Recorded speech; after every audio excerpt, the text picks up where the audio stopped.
So, about a month or so ago, I don't know, it might have been a little bit longer than that. Time is a very interesting concept when doing these. I came across the Vulcan electric gear shift from the summer of 1913. And it's an interesting topic to discuss because I was always told or under the impression that the Edsel was the first car to use a transmission that used electric buttons in the steering wheel column.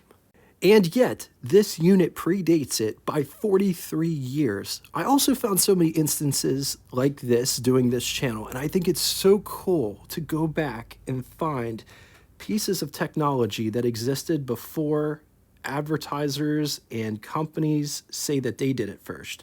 There might be a system that predates this one. If there is, in the comment section below, please and thank you. The electric gear shift was produced and marketed by Vulcan Motor Devices, not to get confused with Vulcan of Plainsville, Ohio, who built cars at about the same time, 1913 through 1915. They were powered by a 27 horsepower Buddha engine, totally different company. The Vulcan electric gear shift could be found in such cars included but not limited to Pullman, CGV, Norwalk, Thomas B. Jeffrey Company.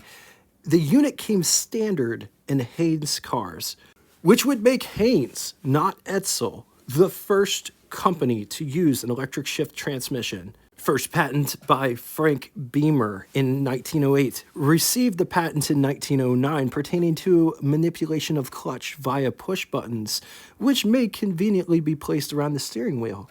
Vulcan would purchase the rights to these patents so that they could go out and build these units. There was a lot of demand for this device that Vulcan couldn't keep up with productivity, so they decided to outsource. I also saw it worded differently where Cutter and Hammer took control over Vulcan Company completely. Either way, Cutter and Hammer would begin making the Vulcan electric gear shift.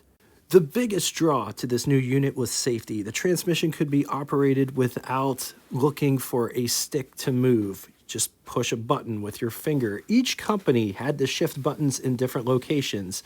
Haynes put the buttons on the steering wheel. Norwalk put the buttons on a large nickel box at the bottom of the steering wheel. There were 8 buttons on the box. Neutral had its own button. 1 through 3rd gear had its own button. 4th gear if the transmission had a 4th gear. Upon further examination, the Vulcan electric gear shift used a 4-speed transmission. They never used a 3-speed. R for reverse, horn button as well. The driver could select any gear at any time, but the circuit would only complete once the clutch was pressed. And I think that is the biggest difference between the Edsel Teletouch system and this system. This system used a clutch. The Edsel Teletouch didn't. And all it did was replace the stick action with a push of a button. The system worked on a series of solenoids. This unit seemed great on paper, but in reality, it was deemed unreliable, and it created consumer mistrust in the device. This really high-end company based in Reading called SGV used this unit. They built high-end cars for people like the Astors, the Vanderbilts. I believe the Kaiser of Germany and the King of England had an SGV. They were head of state cars. They were on par with Brewster and probably maybe Crane Simplex. We're talking high-end cars. Anyway, they would decide to install these units into 40 cars, an entire shipment for them. And they didn't work as advertised. It turned into a huge bad publicity stunt to the point where it actually took the company under. SGV would cease to exist after 1916. All right, well, I hope you guys enjoyed this episode. In lieu of the Would You Rather today, it's going to be a little bit different. What automotive technology piece would you like to see featured on the channel eventually?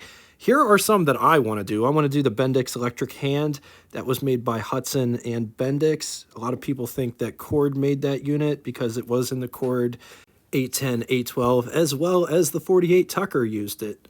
I also want to cover the Bendix Electrojector, which was a fuel injection system used by AMC, and then it was sold to DeSoto. It didn't really work, but it's an interesting story nonetheless. I also really want to cover the Edsel Teletouch as well as the AMC Twin Stick. What other innovations, lost and forgotten innovations, could you guys come up with in the comment section below? I'm eager to see what you guys come up with. All right, now it's time for Name That Tune. First person to get both the name of the band, song title, and the song lyric that comes next. Need all three today. First person to do all three will have their comment pinned to the top of the comment section. When you told me you didn't need me anymore. So, just to reiterate, you need the name of the band, song title, and the song lyric, the next line that comes after what I just sang. First person to do all three in the comment section will have their comments pinned to the top of the comment section. Thank you all so much for coming out and watching this one. If you'd like to get in touch with me, shoot me a comment in the comment section below. Hold on a second, I totally forgot to mention, it's interesting to note that a product by the same name, Vulcan, can be bought today, and it's used on bicycles as an electric shift mechanism. Super interesting that they kept the name. Anyway, or you could always send me an email at what_it's_like@yahoo.com. Thanks again for everything that you guys bring in the comment section. I love reading the stories. I love the memories that you guys share. Until next time, toodaloo! This video was a little bit shorter than they normally are, and because of that, I'm going to leave you guys with some eye candy and a little bit of a story. When I was in high school, I was friends with this guy who he had a stuttering problem, and we would always say, "Hey Ricky, can you say 6 pink ping pong balls?" And he could not do it for the life in him. He'd be like, ping, ping, ping, ping, ping, ping, ping, ping, ping, ping, pong balls. Well, I finally knew what that was like today when I was trying to, I'm dyslexic for anybody that doesn't know. And numbers and words, not words, but initials, they really get me. Like SVG, or no, that's backwards. SGV. I can't tell you how many times I had to stop and like say those letters just like that in order to say them. It sucks. It's definitely a real thing. But I just thought that was a funny story to leave you guys with. Enjoy this eye candy, which will all be featured here eventually on What It's Like.